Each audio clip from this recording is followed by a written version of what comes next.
I'm not going to beat around the bush, kids. Greg Gard is cooking. Okay, it was not the ending to the basketball season that we were looking for the Badgers. A very, very gut-wrenching round of 32 loss to BYU.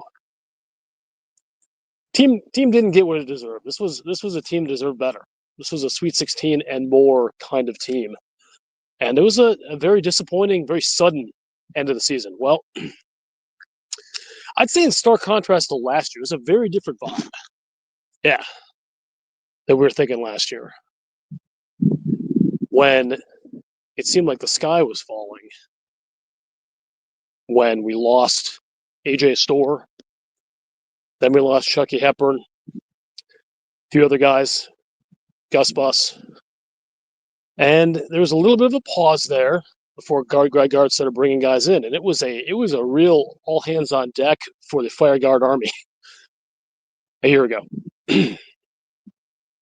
After a significantly more disappointing, I won't say a more disappointing end of the season last season when they lost to JMU in the first round. Certainly a more embarrassing loss.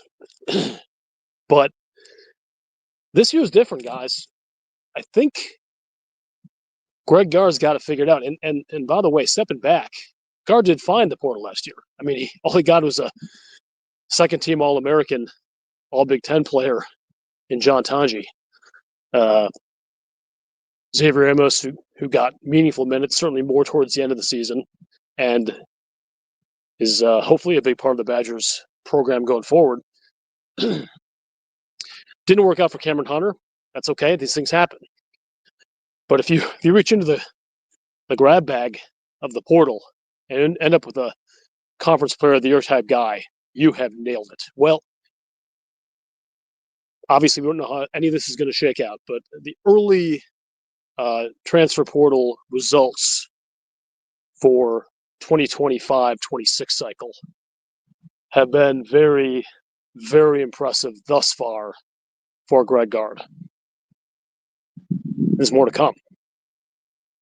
Andrew Rohde, a name that should be familiar to a lot of Badger fans because he's a kid playing a small school and then was a real player early on. And it came down, I believe, to Wisconsin and Virginia a couple years back for his services.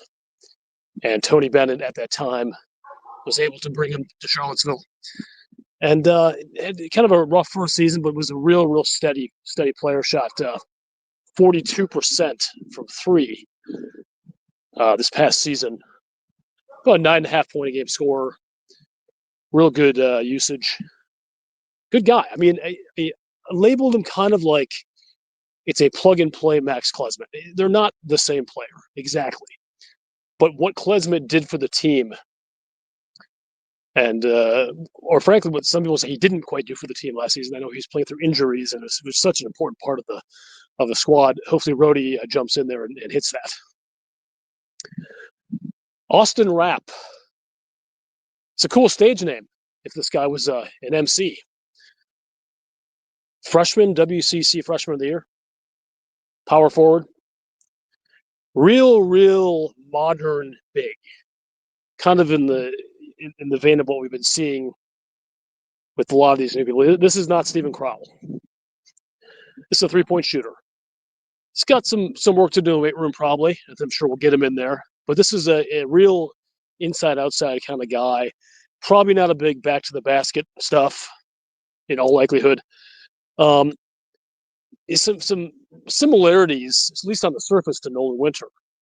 I mean, don't get me wrong. Having two Nolan Winters on a team is a wonderful problem to have. But it lets me know there's probably some more happening in the portal and the front line. But what a pickup! I mean, this is one of those where sometimes you look at who's also in the mix, and you had Michigan in the mix for this kid.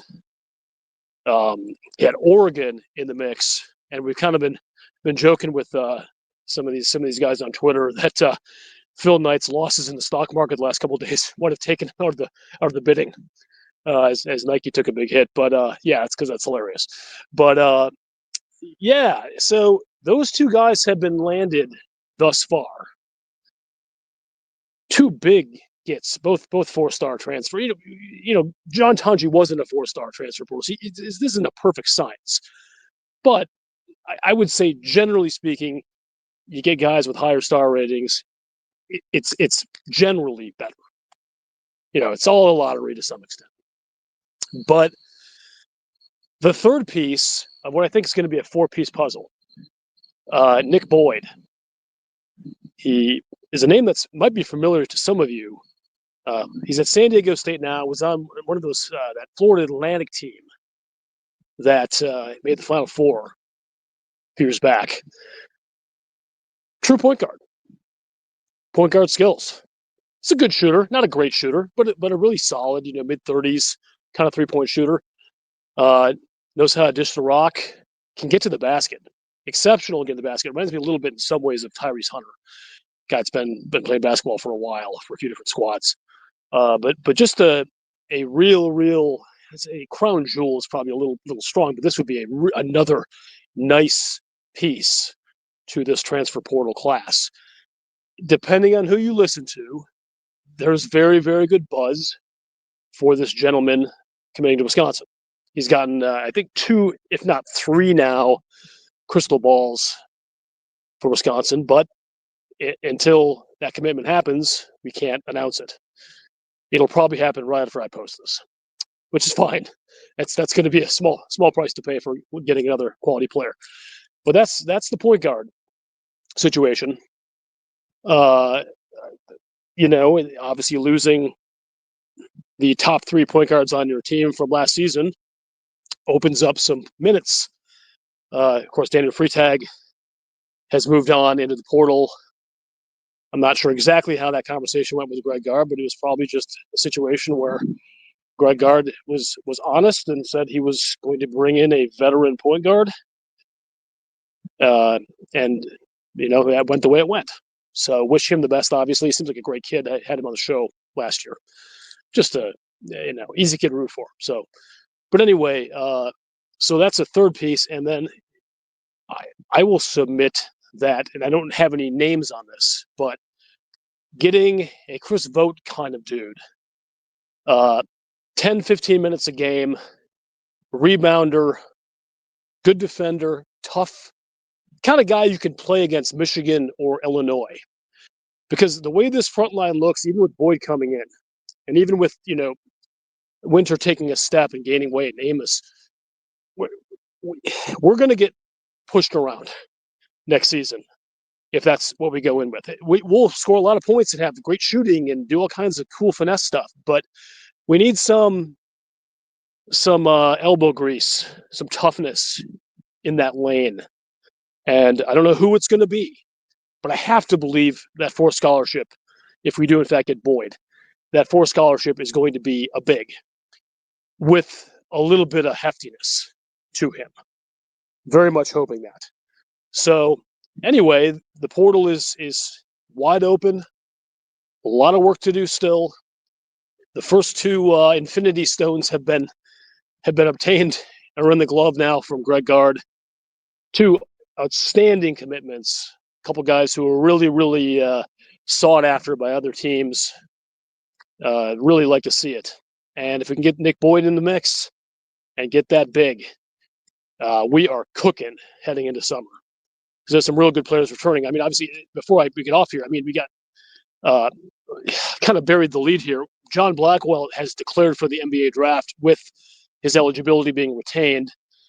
I could do a whole show about that. I'm not going to. I love Blackwell. I think he's doing exactly the right thing. Nigel Hayes did it twice, I believe. Ethan Happ did this. He's going to get evaluated. He's going to see where he stacks. I don't believe that he stacks in the first 2 rounds of the NBA draft this spring. And I think that's going to be pretty obvious pretty quickly, but going through the process has value. And then next year, he's got a leg up. So however this shakes out, if Blackwell ends up going pro into that draft and getting drafted, good for him, man. This is his life. And I would, say he made the right decision then. But hopefully, selfishly, perhaps, that situation will delay for 1 year. because there's a real special team he's coming back to. As I'm just saying, we're building these parts. Greg Gard's in the kitchen, flipping those pizzas, getting the mixing going, pinch of this, pinch of that. But so far, so good in this transfer portal for Greg Gard and the Badgers. Scary Alvarez is out.